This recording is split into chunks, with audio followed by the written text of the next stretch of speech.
Release ng mga permit guys. 4. 1, 2, 3, 4 yan. Yan, 4. Tapos yung mga fire extinguisher nga 4 yan. Yung ibang mga fire extinguisher dito, hindi pa na-pick up. Ang dami pa dyan sa kabila yan. Mga tarpaulin, hindi pa na-pick up guys. Yan, mga plano. Yan na guys, oh. Yan. Tapos, dito pa, nakapila pa dito.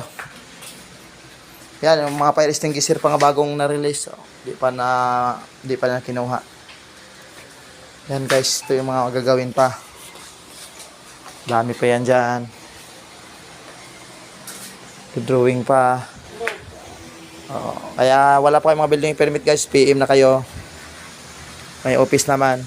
Para kung papagawa kayo, punta na kayo dito sa office.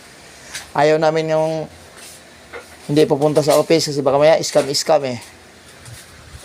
Kaya kailangan punta kayo dito sa office para sigurado tayo. Yan.